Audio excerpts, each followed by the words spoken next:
British politics is never short on drama, but the latest whispers coming from inside the palace have taken the conversation to a whole new level.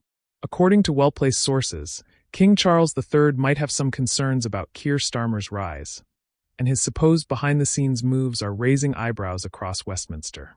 Now, let's be clear. The king has no official political power. The monarchy remains neutral, at least in public. But as we've seen throughout history, influence doesn't always require authority.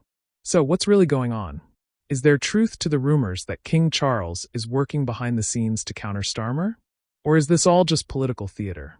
A royal concern? First, let's establish some context.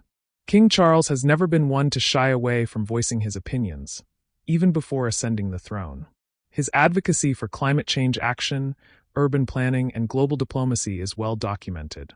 But now, reports suggest that his private conversations with government officials have taken on a more political tone, particularly concerning the direction the country might take under a Labour government. Keir Starmer, who has worked tirelessly to present himself as a pragmatic and business-friendly leader, is expected to take the UK in a different direction if he wins the next election. His policies on taxation, the economy, and public services could mark a clear departure from the conservative-led government of recent years. While this isn't unusual in a democracy, insiders claim that Charles has privately expressed concerns about the potential economic implications. The palace's quiet influence. While it's unlikely that King Charles is actively plotting against Starmer, the reality is that the monarchy wields influence in subtle but powerful ways. The king meets regularly with the Prime Minister, discussing national and international affairs. If he raises concerns, however diplomatically, those conversations can shape decisions, or at the very least spark debate among political leaders and the public. Some sources suggest that Charles has been in discussions with influential figures, including business leaders and senior government officials, about the economic challenges Britain faces. Could this be a sign that he's advocating for policies that align more with conservative priorities? If so, where does that leave Keir Starmer? The political reaction. Predictably, these rumors have sparked a wave of speculation. Conservative supporters argue that the king is simply doing his duty, raising valid concerns about Britain's future. They see this as proof that Starmer's policies might be risky, potentially unsettling the economy.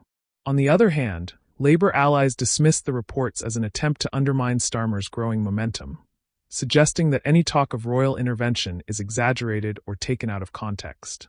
Public opinion is split.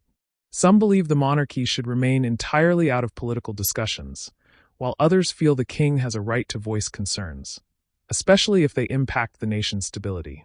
But whether or not Charles has direct intentions, the perception that he might lean in a particular direction could subtly influence how voters see Starmer's leadership. The challenges ahead for Starmer. For Keir Starmer, the challenge now is twofold. First, he must ensure that Labour's messaging remains clear and strong, reassuring the public that his leadership will bring stability, not uncertainty. Second, he has to navigate this situation carefully, acknowledging the importance of the monarchy while ensuring that voters see him as the leader in charge of Britain's future, not someone playing defense against whispers from the palace. Starmer is no stranger to political battles. As a former lawyer and director of public prosecutions, he understands the importance of staying composed under pressure. Expect him to double down on his economic vision in the coming weeks, emphasizing Labour's commitment to fiscal responsibility while subtly pushing back against any suggestion that his leadership is cause for concern. What comes next? So, where does this leave us? Will King Charles make any public statements to clarify his position? Or will this remain one of those political mysteries that fuel endless speculation? The truth is, even if these reports have some basis in reality, it's unlikely that the monarchy would ever take a direct stance against a political leader. The royal family's survival depends on maintaining a level of neutrality, and Charles is well aware of that. However, the mere suggestion that he has concerns about Starmer's policies is enough to stir debate. And in politics, perception is everything. At the end of the day, this moment serves as a test for Starmer. How he handles this unexpected challenge could shape the narrative leading into the next election. Will he emerge stronger, proving himself as the leader Britain needs? Or will the whispers of royal disapproval plant seeds of doubt in voters' minds? One thing is certain.